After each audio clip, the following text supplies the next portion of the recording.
Joining us now, Notre Dame's Executive Vice President Shannon Cullinan. Shannon, thank you so much and welcome to Notre Dame Day 2021. Hey, thank you, and thanks for doing multiple segments for us here. We're grateful. Absolutely. We're grateful to have you on. We just obviously spoke to the provost, Miranda, and she said, we don't want to survive the pandemic. We want to come out on the other side stronger, faster, and better. And part of that is the university's COVID response, and it's evolved over time, with the most recent evolution being the on-campus vaccination program for students, faculty, staff, and dependents. So like so many other pandemic-related efforts, it's offering now a 2-dose vaccine on campus before finals and commencement, and that is unprecedented. Talk to us a little bit about that and the planning that had to go into that before all of that takes place.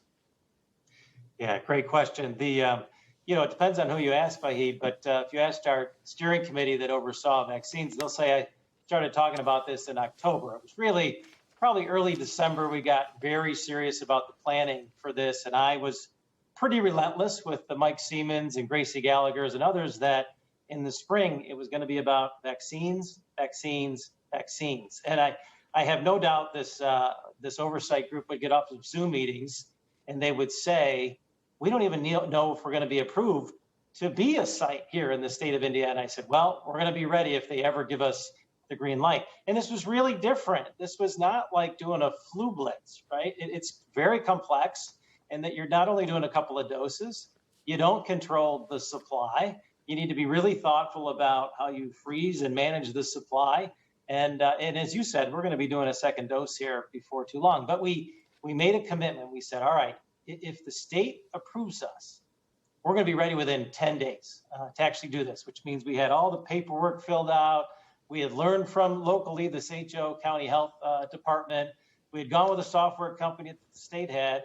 And lo and behold, the end of March, we get the green light, and we are up and running by April 8th in the Compton Ice Arena. And people ask me, what were the keys to success in all of this? I'd say Governor Holcomb and that Indiana Department of Health team they're extraordinary. That is an impressive group of leaders. It's why it's gone so well in Indiana. The second is the volunteers and the staff that oversaw the site were incredible. We had faculty, staff, students in the hundreds. Sent out 2 emails, Marilyn and myself, and they were just full of joy, that group. If you want to be uplifted, go to the site the next time we open it up. And the last thing is our students, they showed up. We did 90% of our students have been vaccinated, which is just extraordinary. So just a high five to our students. We'll get ready to start again next week. Yeah, major progress in the past few months. Affordability remains a challenge with or without COVID for families and higher education institutions alike. Give us a sense, if you could, of the pressures now and beyond the pandemic as they relate to financial aid and college affordability, and how Notre Dame specifically is addressing them. Yeah, maybe a little context, Vahid. There's 2,500 institutions that have 4-year accredited degrees in the U.S., but they're very different, and I'm oversimplifying this. But, you have tuition-dependent schools who maybe 90% of their revenue comes from tuition, which is hard, right? It was hard going into the pandemic. It'll be harder coming out of the pandemic. Ours is about 32% of our revenue, which surprises people, I think, comes from tuition. It's really important, but we also have endowment revenue. We have auxiliary revenue like the Morrison, and we have research grants and the like. So we're just a little more fortunate than a number of schools in terms of the diversity. Now, on the expense side, we made a decision that we were going to increase the number of undergraduate students that were Pell and first generation before the pandemic, and we were going to do it in 4 or 5 years. So we went in and we knew we were going to have to make investments and fundraise for that. Well, on top of that, the pandemic has been really challenging for a number of our student families, especially those in certain sectors that aren't going to come back for some time. Think hospitality, right? And so in 2 years, our financial aid will have gone from about $155 million in need-based financial aid for our students to about $184 million. So it's gone up tremendously. And I just have to say we're in a very fortunate position in that our alumni, parents, and friends are really passionate about financial aid because they want any student that gets in here to have the ability to come here. That's why we are need blind in admissions, and they've been incredible. Lou Nani last May, he said to me, I'm going to do go out with this student emergency relief fund for those families that have been impacted by COVID-19. Talk about affordability. And I said, great, Lou. I think that's fantastic. I thought they might raise $1 million or $2 million, and they raised $8 million in 3 months. So just an extraordinary Notre Dame family on our side. And I'm a scholarship kid, so I'm a little bit passionate about the topic, but we could spend hours on this affordability topic, but Jim Small would be in trouble with the producer. But we are not going to slow down, I assure you. Well, that's good news. But it's been a while since a lot of us really have been on campus. Can you tell us a little bit about some of the building projects that are happening on campus? Yeah, I still remember when we delayed some projects in April of last year. And then we are actually, didn't start some others. So I'll give you 3, but he'd really quickly. So McKenna Hall, which is coming along really nicely, named for Andy and Joan McKenna, who are just dear friends of Notre Dame.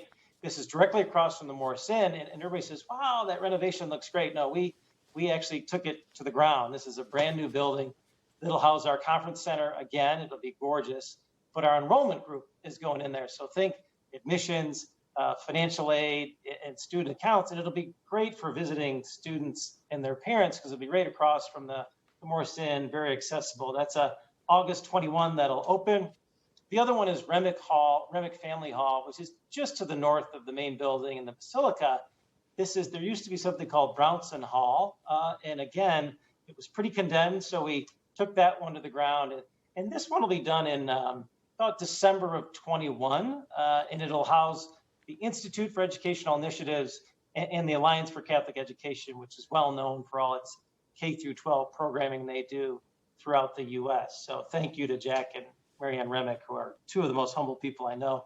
And then the last one, the Racklin Murphy Art Museum, we just broke ground on it. And it's going to be just to the south of Walsh Family Hall of Architecture as you get to Eddy Street. And thank you to Ernie and Chris and Carmi Murphy, who had the same vision that we did. And they've had this for decades, that they want this to be an asset for Notre Dame, for our faculty, students, and staff. But they also want it to be a resource for the community, which it will be. It's going to be so nicely located that imagine K through 12 students, thousands of them, will get to this extraordinary museum that's in their backyard, thanks to Chris and Carmi and Ernie. So we're excited. There's far less construction going on right now than in the past, for those of you that haven't been there. And we can't wait for you to get back on the campus to see everything and get to the grotto and revisit a place that you love. The campus is certainly shining right now. I can tell you that firsthand. Chips are up. Well, Shannon, thank you so much for all you do for Notre Dame and taking the time with us today. It's always a pleasure to talk to you. Thank you.